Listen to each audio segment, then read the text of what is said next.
Good morning, everyone. How are you guys? I hope everyone is doing extremely well. So, welcome to 21st of January. And I hope my audio and video is clear to everyone.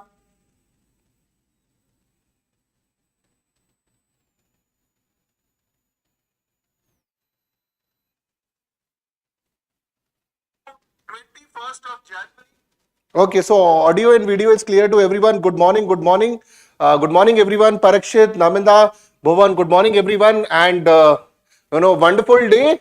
So it's Tuesday today, and Donald Trump has taken the charge. And as usual, what we expected that there would be geopolitical ripples. He has started with with a bag. We knew it that he will be doing it, but he did it on the first day, and multiple executive orders have been passed by him. So we'll talk about some of the orders which he has done. That would be the first important news for today. But before I proceed further on that, first of all, that important courses by Insights IAS. As you know, the students who want to prepare for 2026 UPSC Civil Services examination with in-depth notes, classes, and under the guidance of Vinay Sir, the topmost educator, founder, director of Insights IAS in UPSC CSE field, you need to join this course.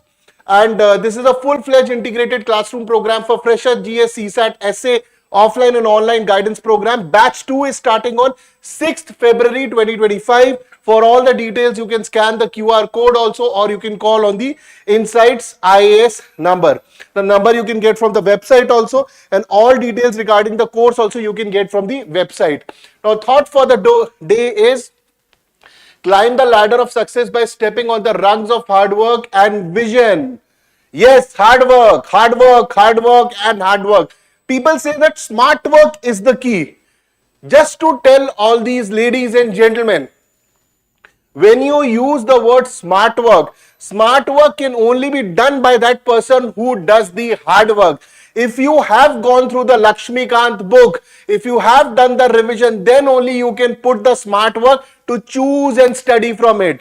If you are thinking that you just go through some chapters and it will help you in UPSC CSE examination, it will not, because in UPSC CSE examination, interlinking of questions will come.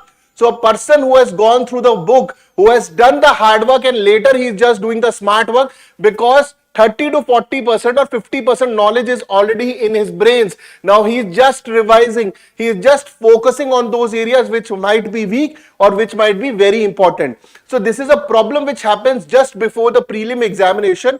Around 2 months back or 1 month prior to the examination, student will be thinking, okay, we will do, forest, the important, this tribal communities. Geography, they will taking out 20 important topics. History, they will taking out 50 important topics, and they will just try to mug it up. It will not work. In UPSC CSE, it will not work, because even if you mug it up, the concepts are not clear, and you have just taken the information and thought that you will vomit in the prelims examination. It will not work, guys. You have to go through the concepts and revision, MCQs and PYQs, then only you would be able to clear the UPSC prelims. This I again and again tell, that if you are preparing for mains right now, please give your time for your prelims, specifically if you are approaching for 2025. January, we have already on the end of January, around 9 or 10 days are left from now on, and the February, the panic period starts. So before that panic period starts, please start focusing on your UPSC prelims. Good morning, everyone. Now, focusing on the important news for today, the Trump has begun. The Donald Trump is the 47th president of America, was to stop all censorship, all media censorship would be, disallowed, or media censorship would be removed. What is SVAMITVA scheme to issue property cards in villages? This news I have taken from Indian Express. SVAMITVA scheme cards have been distributed. Around 65 lakh cards have been distributed. We'll talk about this scheme. Pakistan airport funded by China enters into operation. Finally, this airport has entered into operation. This airport is at Gwadar. Gwadar, if you know, there is a marine port also being built there with the help of China. And Pakistan thinks by this airport, the fortunes of Pakistan will change. Nothing will change. Who will come to Pakistan? Even if you create a big airport, even if you're thinking trade will come to Pakistan, first of all, if it comes to Gwadar port, then it has to go through Balochistan, Punjab, and the lines near the Durand line and the area nearest to Durand line, then it probably will reach CPEC. Please remember, this all area is infested with terrorists or people who want to butcher the Pakistani army. So coming of airport will not change many things for them. But it's good that Chinese have duped their money in this airport. Good for them. They will realize the mistake soon.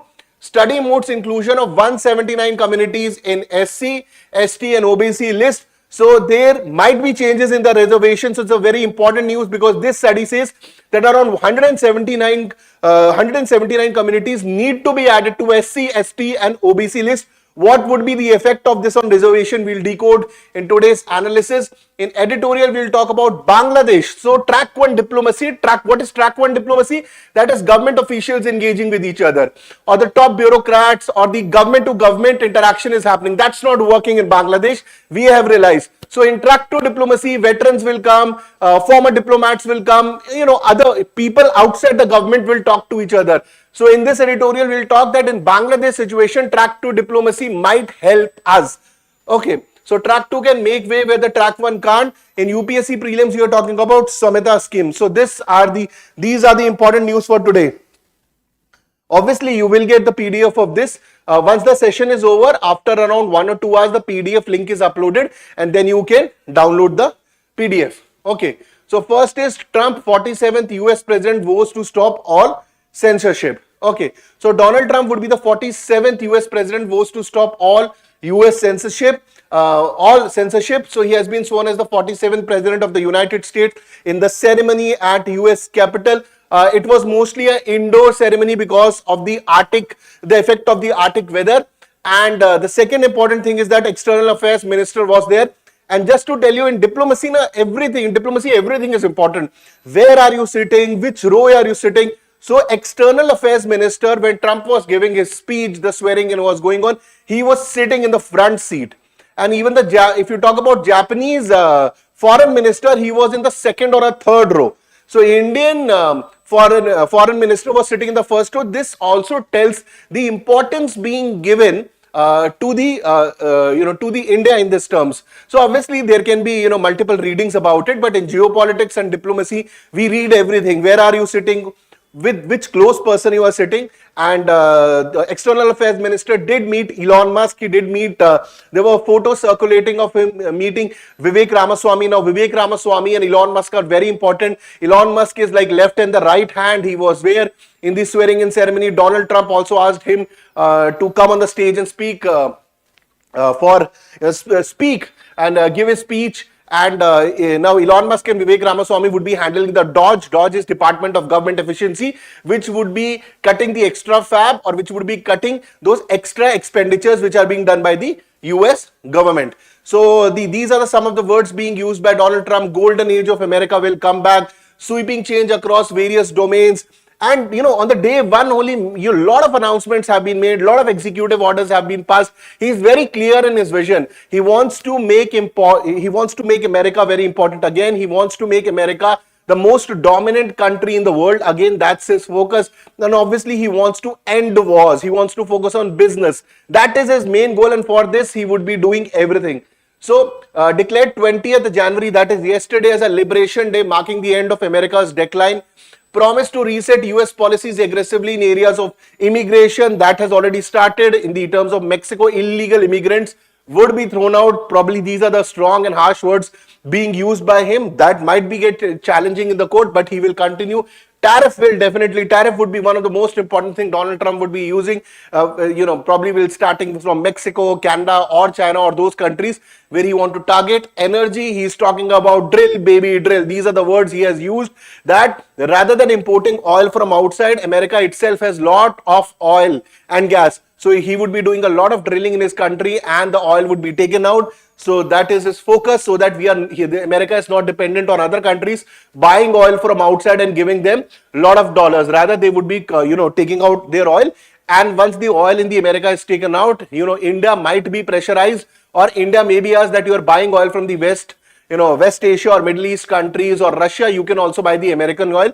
Oil will become a very important decision and a business decision between India and America in the coming days if the drilling start, and obviously the drilling will be starting. There is no doubt about that.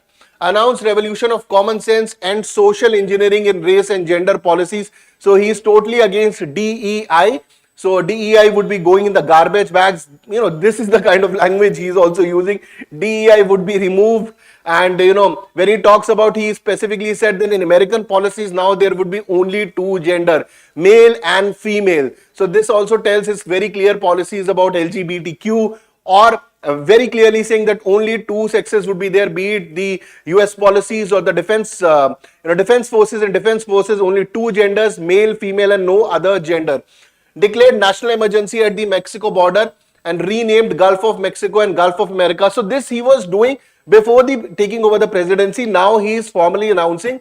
That time he was elected president, now he is the president. So it is tough days for Panama, it is tough days for Mexico, and tough days for Canada and Canada and Greenland. Very tough days which is coming, and in the coming days it would be full of geopolitical repercussions and definitely lot of drama and entertainment. So Donald Trump will give us a lot of drama and entertainment. He gave in the last tenure also, and this tenure we can also expect a lot of drama, entertainment which is coming, because his statements keeps changing sometimes. Okay, so in that context, Gulf of Mexico to Gulf of America, and he has taken that Panama Canal should be American Canal, or he would be definitely taking it back. So on censorship and gender identity, signed an executive order to end censorship and promote free speech. This free speech is in the context because when he was the president and when his government came down, people from the right of the center or right-wing people in America, they were not allowed. Many of their accounts were cancelled on Twitter at that point of time. Later, more than $40 billion, Twitter was being bought by Elon Musk. X came, right-wingers or the people right of the center, they got a chance to put their views. And we all know Elon Musk open-heartedly supported Donald Trump. There is no doubt about it. His post and what he supported, he donated money, and today he's reaping the fruit out of it. He's reaping the benefits out of helping Donald Trump win the election. So now at that point of time when he has lost the election and this entire Joe Biden party was there, so people from the right wing, they were not able to put the views. That is why this censorship has been removed, so that if left wants to put its views, they can do. Right wants to put its views, they can also do it. Announced the policy, recognized only two genders, male and female. I've already covered, as US government official policy. Now this is a huge thing he has said, because generally what America does, eventually after 6 months or 8 months, the Europe also does. And Europe also, we are seeing there's a lot of rise of the right-wing government. So this might be, some of these policies might be reflected, their effects would be reflected in Europe also.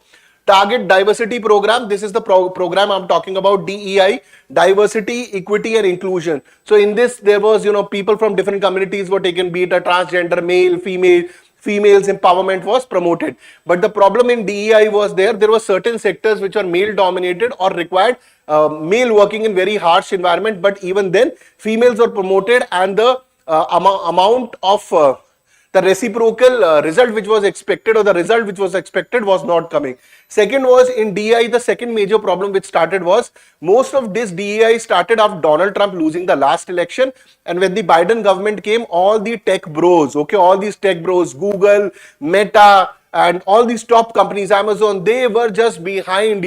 All these tech bros, if I talk about those billionaire tech bros, they keep changing. Wherever their business is moving, whichever government is coming, the tech bros would be standing. When Joe Biden government came, Democrats came, tech bros were standing there. When Donald Trump government came, the tech bros are standing with there. So tech bros would be only wherever the money is there. When it was Democrats, they were talking about liberal policy, so all these companies started supporting DEI. After the election, when Donald Trump came, from Walmart to majorly of these all tech companies have removed this DEI policy. Now Facebook and Meta has also removed Meta checkers.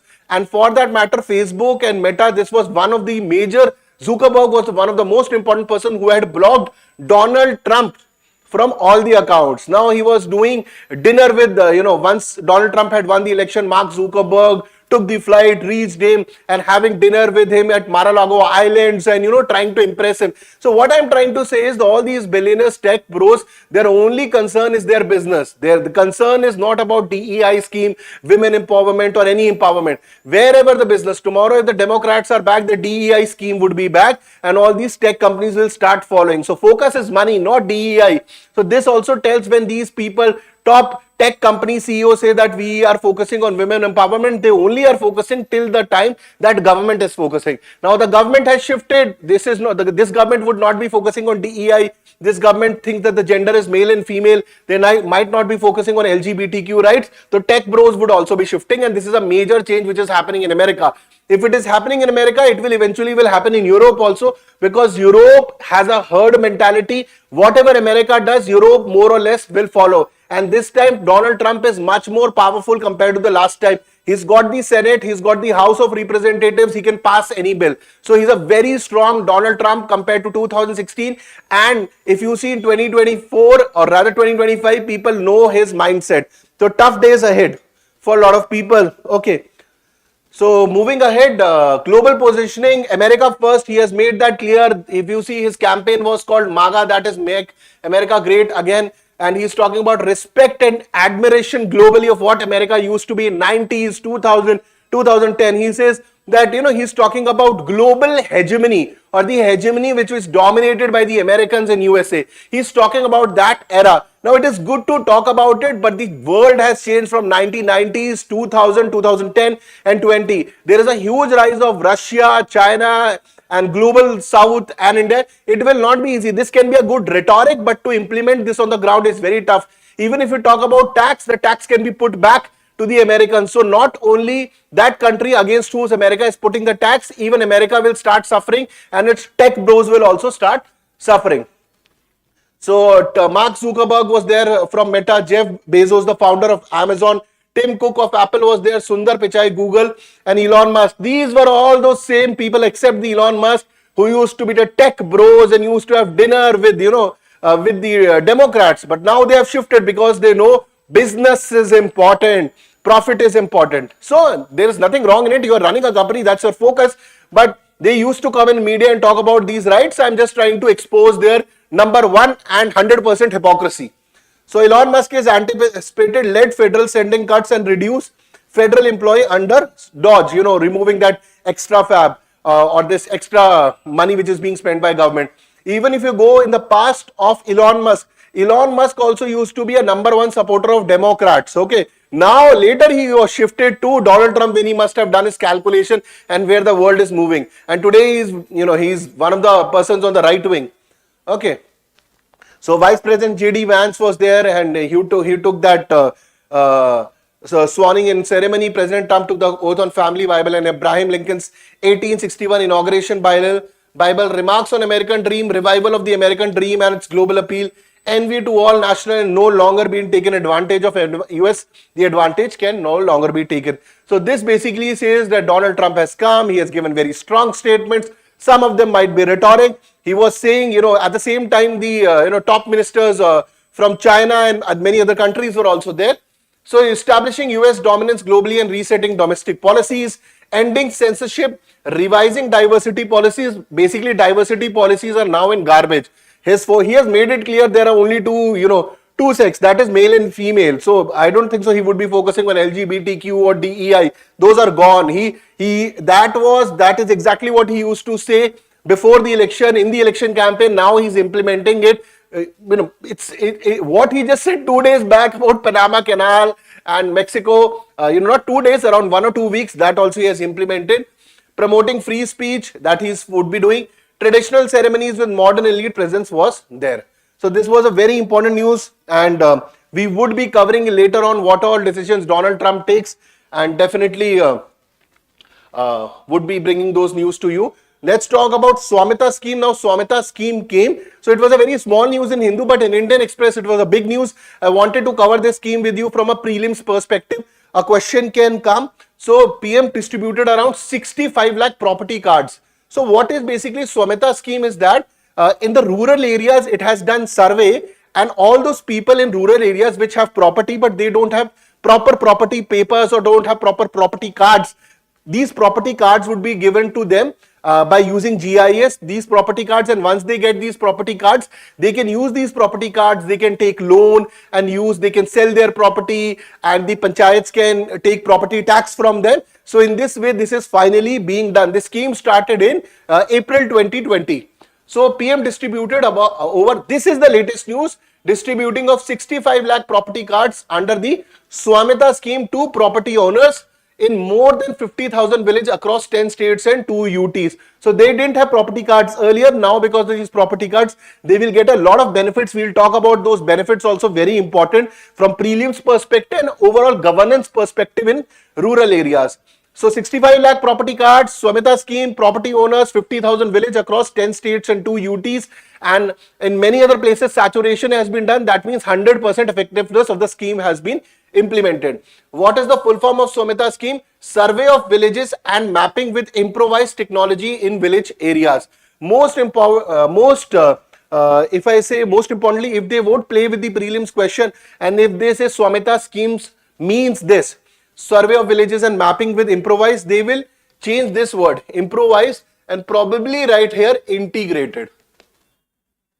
This is the word they will most probably, survey of villages and mapping with integrated technology in village areas. Rather than improvised, they would use integrated, and a student who has not gone through it again and again will make that statement wrong, or his question might go wrong. So aims to provide rural property owners with legal property cards, which definitely unlocking a lot of economic potential and empowering the rural household from the terms of loan to use that land for their purpose, different purposes. So the initiative aims to give accurate property ownership data that to whom this land belongs, and there were multiple lands where multiple parties were saying this land belongs to us. So government had to go there, do the proper mapping and eventually resolve those conflicts, reduce disputes and support economic development through drone and GIS technology. So drone technology was used and GIS was used for this particular SVAMITVA scheme. It was launched by Prime Minister in April 2020, rather 24th April 2020. It has significantly progressed with plans to impact economic activities worth over 100 lakh crore. So just imagine 100 lakh crore would be the impact of this scheme. So provides, first of all, what is the benefit? Record of rights to property, rural property owners, enable use of property as a financial assets for loan and other benefits, because once you have the property is in your name, you want to take an education loan, or if you want to use the property as a collateral, you can use it. Property tax collection can be taken by Gram Panchayat, which will give them money, and once the village is collecting that money, that can be used for the development of village. Supports rural planning, including land record accuracy would be there. Enhances financial credit access would be people who has these property cards. Promotes economic security for small and medium farmer families if they want to use the land in different other purposes. Okay. So implementation, first of all, how the implementation started. A memorandum of understanding first happened between the state government and Survey of India, because the survey of the land was required and you needed to have the MOU with the state government because you were doing through the states and various lands and everything. Then continuously operating reference system was done. This was done for your geo-referencing. So first MOU happens between Survey of India and the state government. Then you are using the system, continuously operating reference system, which is also called CORS, CORS. CORS. This is for your geo-referencing. Okay. Third is drone-based mapping was done. Then of village and abadi areas, then ground verification was done to address if there are any disputes and everything. So for integration of technology also and doing it on the ground also, and you also see inclusivity in it because the state government and people under state government also became part of it. Then issuance of digital or physical property cards to owners once the conflict resolution was done. So drone surveys were done. Full saturation 100% has been achieved in Puducherry, Goa, Haryana, Tripura, Uttarakhand, Andaman and Nicobar Island. By now 67,000 kilometers of abadi land has been surveyed. Over 2.25 crore rural households have received property cards. many to secure bank loans and start business. That is why, because you can use at a collateral, you can sell it, you can get money, and once you get money, you can start different businesses. Once you start a business, it's not only about empowering you, because you would also be eventually employing a lot of people. So from the point of view of empowering, from the point of view of starting your business, wonderful step which has been done by the government. Okay, so let's go move towards a question. It uses drone technology for mapping rural Abadi areas, correct? It provides property cards only to urban household. No, it is not urban, it is about rural. We just went through the scheme. The scheme facilitates the collection of property tax by Gram Panchayat in empowered states, correct? So 1 and 3 are correct, B is the correct answer. Okay, next important news is Pakistan airport funded by enters into operation. So this port is being made at Gwadar. Let me show the location also. So this is Gwadar. Around this place only here is a marine port. The port is also being made for the point of view of trade, and airport has also been inaugurated out here. So this is Pakistan, Balochistan. If you see this area, so Gwadar is coming in Balochistan, and Balochistanis are against the Pakistan. There is no doubt about it. They never feel the part of Pakistan. And if you see towards on this side also, you've got your Afghanistan also. Okay, Afghanistan is also there, and Afghanistan also, specifically some areas, they do not believe this area which I am talking about, this area, this is majorly a Pashtun area. They also don't believe that they are part of Pakistan, and that is why on Durand line, which is a dividing line between Afghanistan and Pakistan, a lot of problems are there. Why I'm explaining you, let me just tell you why I'm explaining you this.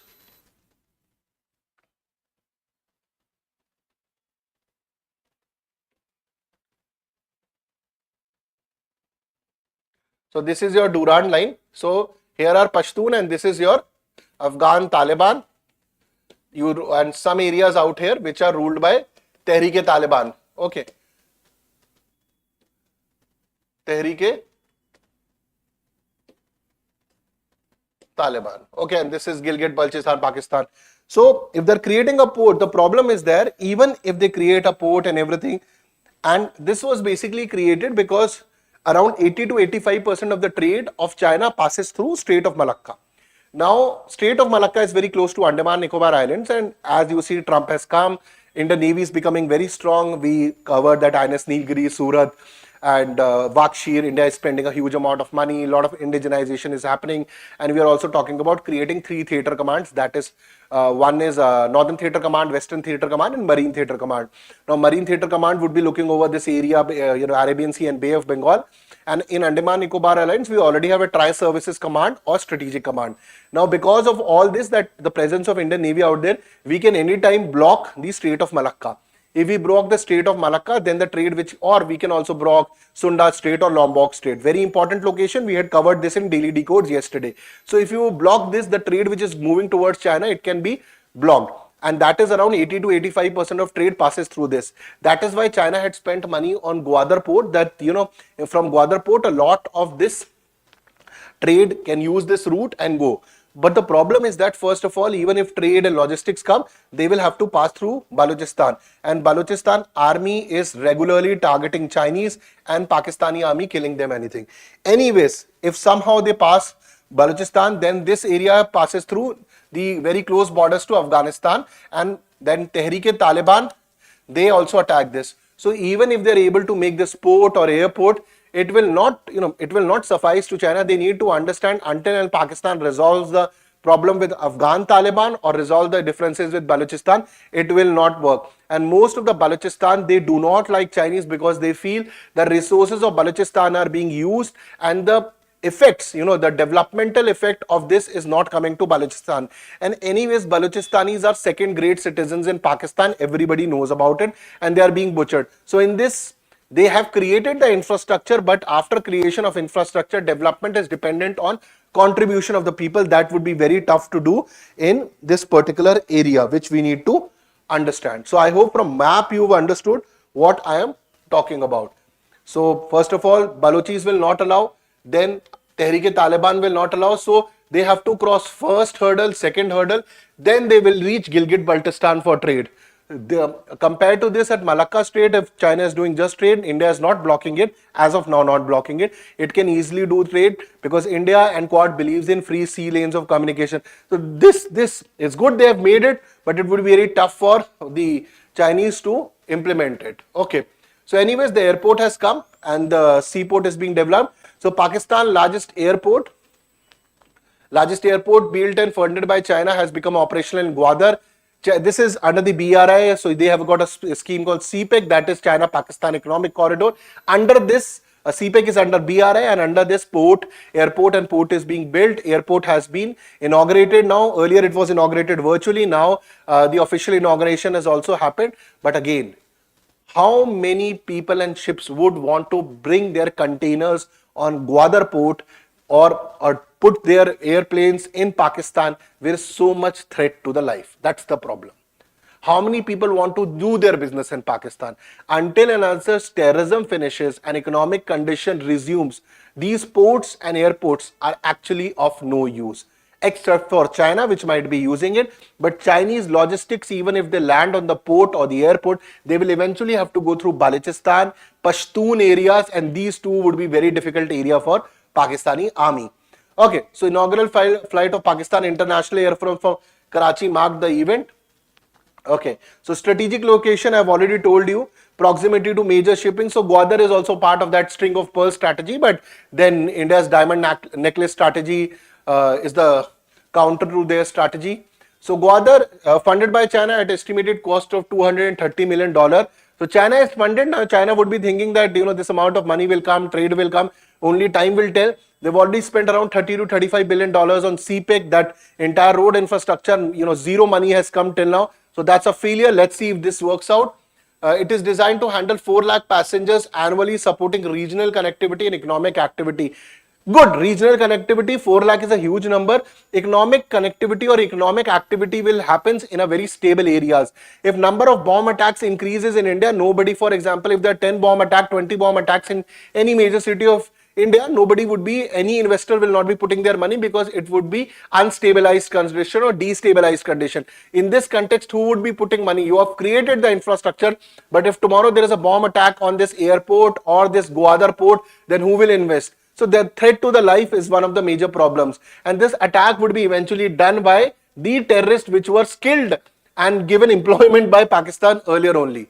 Okay, so obviously development shows the bonhomie and the relationship between China and Pakistan. China gives a lot of importance to Pakistan, and obviously they want to use Pakistan as a vessel state against India. So China has constructed a deep seaport in Gwadar. It's under construction is there. CPEC is a flagship scheme. Gwadar, direct access to Arabian Sea. So this was basically being constructed, I told you, because they want to move from Strait of Malacca if it's blocked, so they can go from the other side of it, that is Gwadar port. Okay. So Balochistan insurgency plus Tehreek-e-Taliban, these are two things they need to resolve before this project becomes a success. Let's come to a question. It is part of Belt and Road Initiative by China, correct? It is located in Prince of Punjab. No, it's not Punjab, it is Balochistan. It has the capacity to handle 4 lakh passengers annually, correct? So 1 and 3 are the correct answer to this question. Next is study categorizes 268 tribes, moots inclusion of 179 communities on SC, ST and OBC list.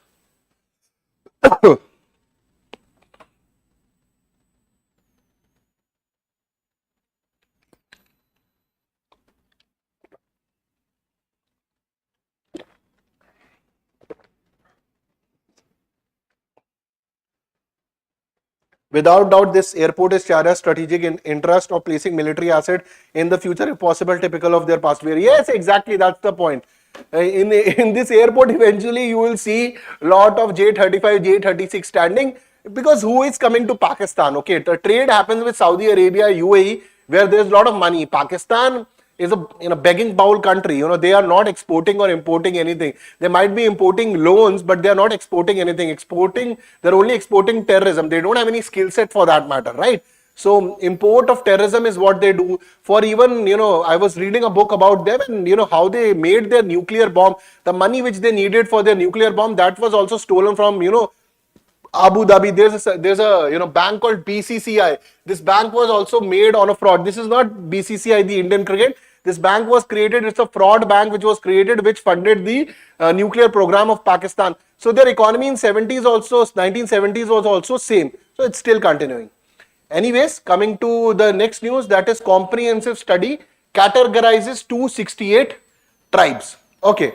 So a study has come which has told that more number of 179 communities should be added to SC, ST and OBC category, and this comprehensive study has been done by Anthropological Survey of India and Tribal Research Institute, which has categorized 268 denotified semi-nomadic and nomadic tribes. So sometimes the word is used like semi-nomadic SN would be used, nomadic NT, and denotified DNT would be used. Okay, so these short forms are also used, denotified DNT, then semi-nomadic S and semi-nomadic, and then nomadic tribes TNT, N and T, and from here and T from here.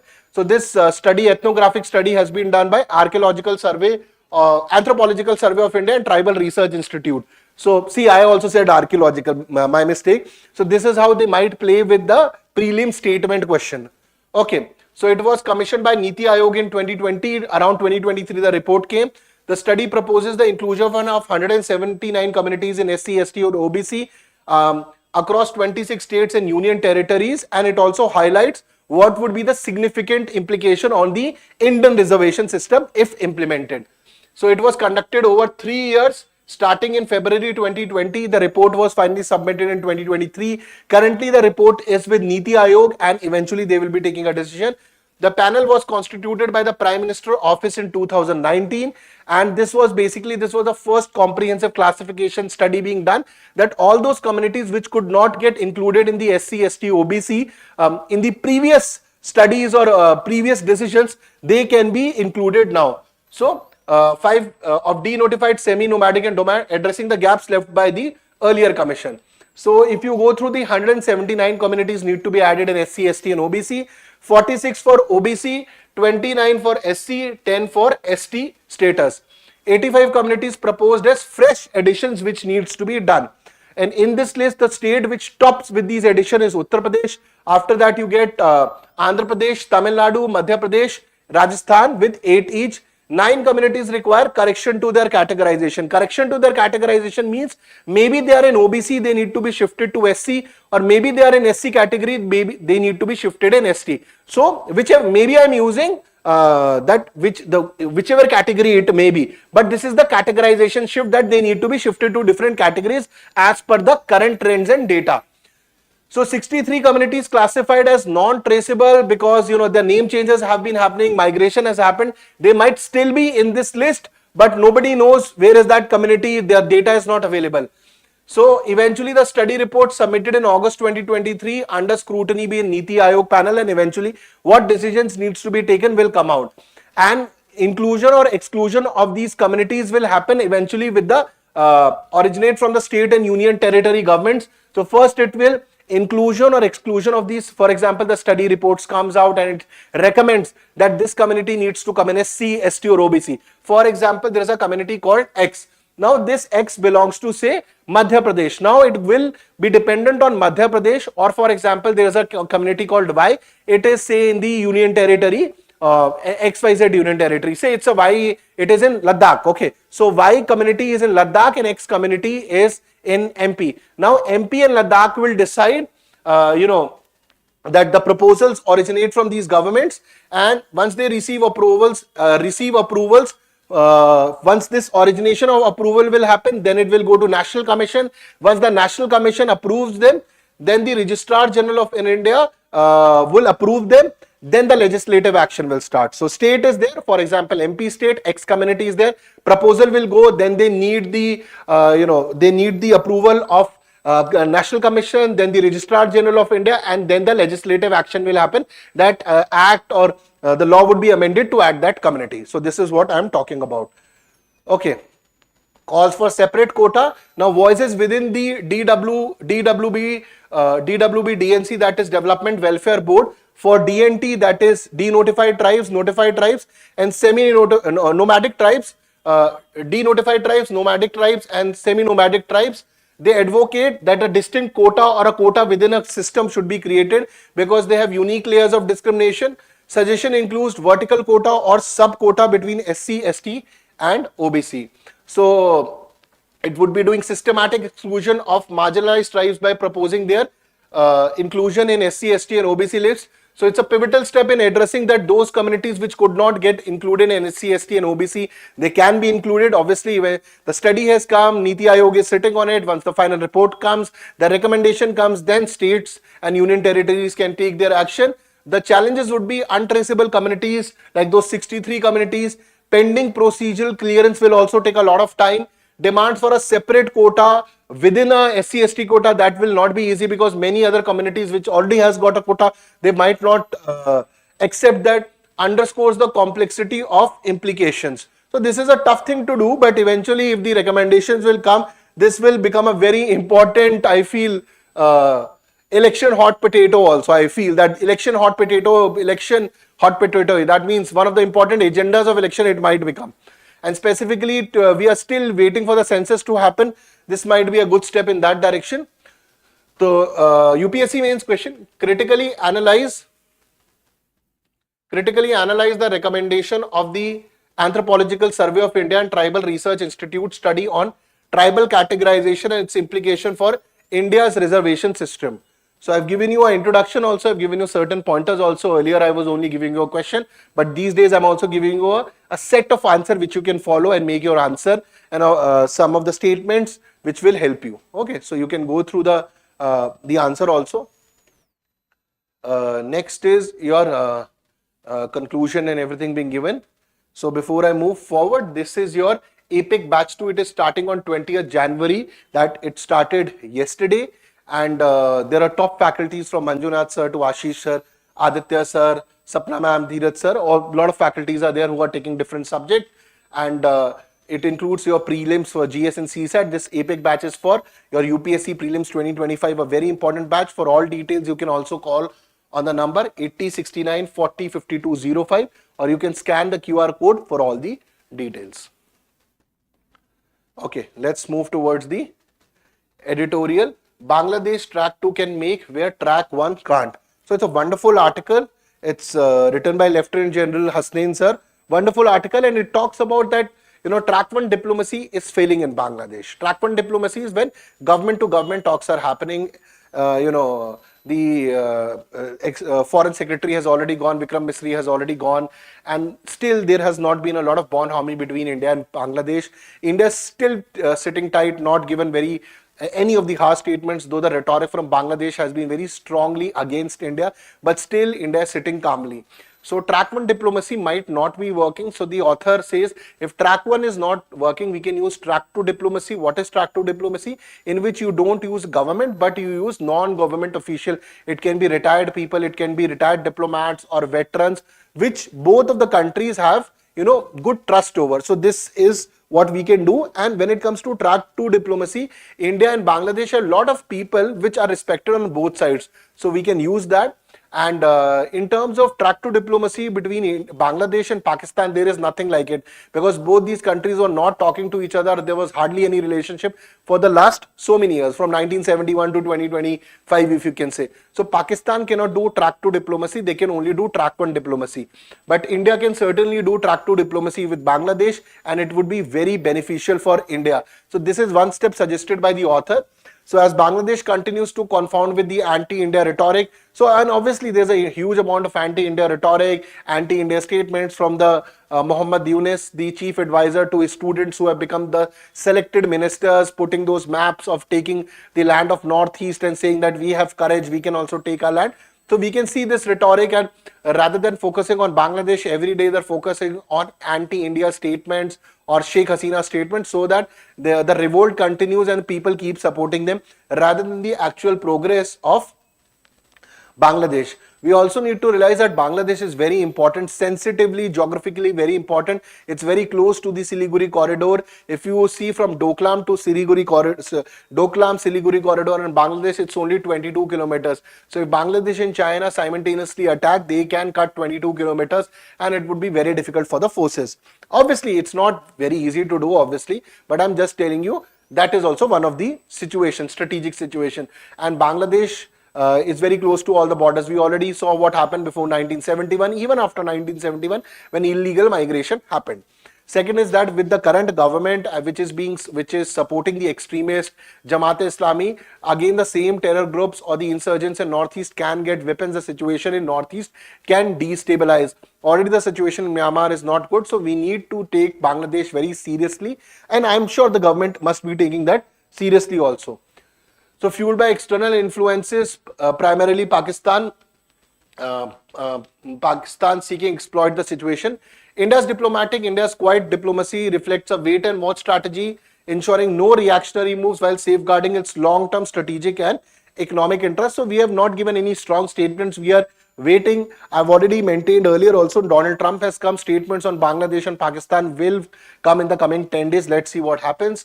Pakistan influence in Bangladesh has been historical. You go back, before 1971, it was East Pakistan. Lot of radicalism after 1971 when Pakistan was thrown out. Then their influence was on extremist, fundamentalist Jamaat-e-Islami and radical groups like Razakars, Al-Badr and Al-Shams. If you remember, Razakars were in Hyderabad also, and these were the same Razakars, if you remember what they did with Hindus there. So these groups contribute to radicalizing political culture and fostering anti-India statements. So when Pakistan was thrown out after 1971 to 2024, this was the group which radicalized the entire political thought process, and this is what exactly Bangladesh is reaping today. It took a huge generation under Sheikh Mujibur Rahman and Awami League so that the liberal thought process come which understand, but again these people after 1971 to 2024 have been able to radicalize a huge amount of youth of Bangladesh, and that is why they are reaping destruction of Bangladesh today. So recent activities, ISI continues to exploit opportunities for retribution. Retribution against India means because India made Bangladesh, so they are looking for retribution, that Bangladesh will again come close to Pakistan and that would be their retribution. The failure of India, that India did make Bangladesh independent, but again Bangladesh is sitting on corners with Pakistan. That is a dream, that has been a dream of Pakistan for a very long period of time. Even when they lost Bangladesh, then they thought that we would be able to separate and do a secessionist movement of Khalistan. Khalistan would be created. Now Khalistanis are sitting in Canada, and if it ever gets created, it would be Canada, not India. Second is that Justin Trudeau has gone, and eventually Khalistanis, you will also be gone very soon. It is just a matter of time. Your father Donald Trump has come, and we very well know what he will do with you. So Khalistanis are running, and similarly, these Bangladeshis, all these militant groups will also have a tough time, including Pakistan. Matter of time. Let's sit tight and see.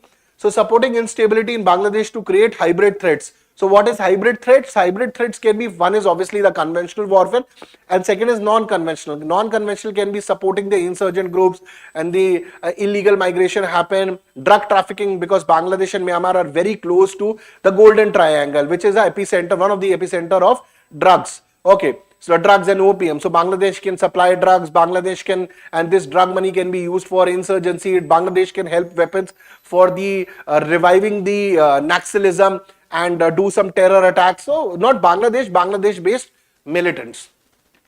So this would be the hybrid warfare they can do. So 13 million Hindus in Bangladesh face rising insecurity, and we don't want similar kind of exodus, the reminiscent of 1971. Instability caused by religious conflict could intensify tensions in India.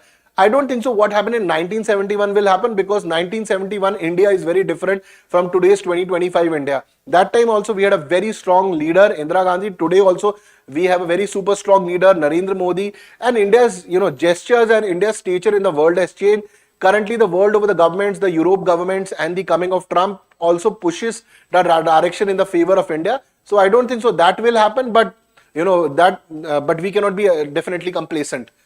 So unsettled borders, population movements, water disputes, Rohingya crisis in Rakhine state, this can be exacerbated under the current Bangladesh regime, apart from the support to the insurgents in northeast or Naxalites. Bangladesh army has been very balanced till now. They have told that that India is a very important partner. There's a quid pro quo. So Bangladeshi army chief has maintained his stance and stand. So that's a good positive coming from Bangladesh. Okay.